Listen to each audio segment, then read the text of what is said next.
하단에 조그만하게 본인 후원 계좌를 이제 기재해 놓으신 분들이 많으세요. 내가 유튜버라는 걸 하기 때문에 그 사업에서 발생하는 소득의 일부라고 볼 수 있는 거죠. 그래서 이거를 사업 소득으로 봐야 된다라고 주장하시는 업계 분들도 계시고, 조금 더 나가서는 기타 소득으로 보시는 분들도 있는데,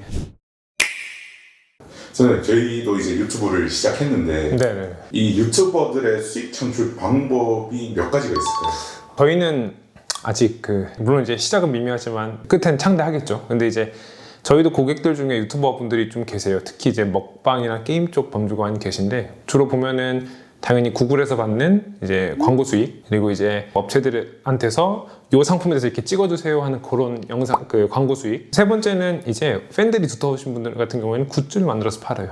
굿즈 수익도 크게 유튜버로 인해서 발생하는 수익이니까 그렇게 볼 수 있을 거고, 그리고 이제 라이브 방송을 하다 보면은 슈퍼챗을 많이 쏴주시더라고요. 슈퍼챗이라는 게 돈을 지불하면 내가 사랑하는 우리 유튜버들한테 나의 의견을 강하게 이렇게 피력을 할 수 있어요. 그렇게 슈퍼챗 후입 크게 이렇게 4가지 정도 분류할 수 있을 것 같습니다. 네. 그러면은 그거 말고도 네. 개인 후원 계좌를 화면에 띄워놓고 있죠.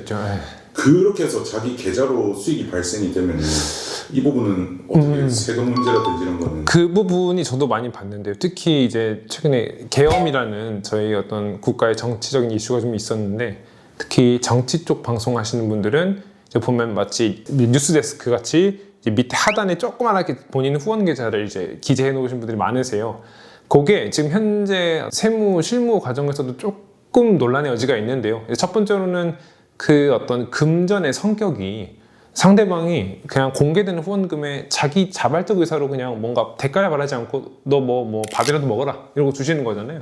그 금전의 성격 자체는 증여의 성격이 강하긴 합니다. 그게 뭐 개인별로 받는 게 50만 원 미만이면 어차피 증여세 과세 문제 생기진 않아서 금원의 성격 자체는 증여의 성격이 가장 강한데, 근데 이렇게 해서도 생각해 볼 수 있는 게, 어떻게 보면은 어떤 분이 팬들을 어떻게 유입하고 이런 과정이 그분이 유튜버로서 활동함으로 인해서 발생하는 파생되는 소득이라고 볼 수 있어요. 내가 유튜버라는 걸 하기 때문에 그 사업에서 발생하는 소득의 일부라고 볼 수 있는 거죠. 그래서 이거를 사업 소득으로 봐야 된다라고 주장하시는 업계 분들도 계시고, 조금 더 나가서는 뭐 기타 소득으로 보시는 분들도 있는데, 내가 일시적으로 라이브 방송을 하면서 발생되는 소득이니까 기타 소득으로 봐야 된다라고 하시는 분들도 있는데, 사실 저는 굳이 분류하자면 사업소득이나 증여 쪽으로 보는 게 맞지 않나, 그렇게 개인적인 의견을 좀 가지고 있습니다. 네. 그러면은 사업 소득으로 신고를 하려고 하면은 네. 사업자가 있어야 되잖아요. 네, 맞아요. 사업자라는 게 뭐 거창한 건 아니고요. 우리가 아이가 태어나면 이제 다들 출생 신고 하시잖아요. 마찬가지로 내가 계속 반복적으로 어떠한 일을 하면서, 아니면 어떠한 행위를 하면서 영리 목적으로 사업 소득이 계속 발생한다면, 그러면 사업자 등록을 하시는 게 맞고요. 그래서 제도권 안으로 들어오셔서 각종 감면 공제 혜택도 받고, 또 뭐 의무도 시키고, 민주시민으로서 이제 역할을 다 하시는 게 좋습니다. 네. 그리고 이거를 이제 기부금으로 보냐 마냐, 이런 좀 문제도 있더라고요. 특히 행안부에서 이게 기부금으로 봐야 되냐 말아야 되냐 검토를 했는데, 그 이유가 1,000만 원 이상 기부금을 모집하려면 이 지방자치단체에 등록을 해야 되고, 그렇지 않으면 이게 또 반환을 해드려야 된다 하더라고요.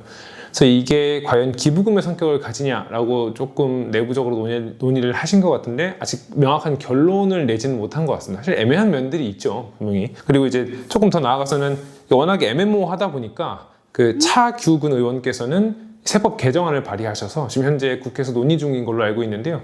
그러니까 유튜버의 소득이 그 명칭 여하에 상관없이 유튜버 활동을 함으로 인해서 발생하는 모든 소득을 유튜버의 사업소득으로 보자, 이렇게 지금 발의를 하신 상태입니다. 특히 그리고 후원금 계좌로 게시를 하려면 국세청에 어떤 신청을 하고 게시하라고 이제 입법안이 들어와 있고, 그렇지 않으면 이제 가산세를 매기겠다, 이런 입법안이 들어와 있으니까요. 유튜버 분들께서는 꼭 이거 참고하시고 입법이 어떻게 되는지 계속 주시하시는 게 좋을 것 같습니다.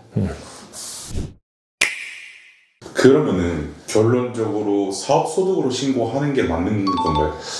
사실 이거는 이제 개인의 양심과 자유에 따라 좀 달라질 것 같은데요. 아직까지는 권한 있는 기관의 해석이 없는 상태입니다. 아주 애매모호한 부분이 있는데, 저는 개인적으로 제 사견으로는 사업소득의 일부로 범주 안에 들어가는 걸 보는 게 맞지 않나는 생각이 들고, 뭐 가끔 1년에 뭐 한 몇십만 원 정도 수준이면은 국세청에서도 그렇게 문제 삼지 않는 경우도 있지만 소급 입법이 될 수도 있고, 그러니까 저는 이제 개인의 양심에 따라서 하시는 거를 이제 그렇게 말씀을 드리는데, 우리 그냥 신고할 걸 신고하고 깔끔하게 가실 것을 개인적으로 추천을 드려요. 그리고 어쨌든 우리가 이걸 바탕으로 자산 형성을 하려면 제가 누누이 말씀드리지만은 신고된 적법한 소득이 있어야 우리가 그걸로 뭐 집도 사고 차도 사고 주식도 사고 할 수 있거든요. 다만 지금 현재는 이게 좀 해석의 어떤 다양성이 좀 있는 상태니까 명확하게 규정되기 전까지는 국세청도 막연하게 과세 처분을 하기에는 부담이 있는 상황입니다. 요거는 좀 알아두시면 좋을 것 같고, 그래서 정리하자면 개인의 양심에 맡기되 저는 개인적으로 신고하시는 걸 권해드리고 있다, 이렇게 좀 말씀드릴 수 있을 것 같아요. 네.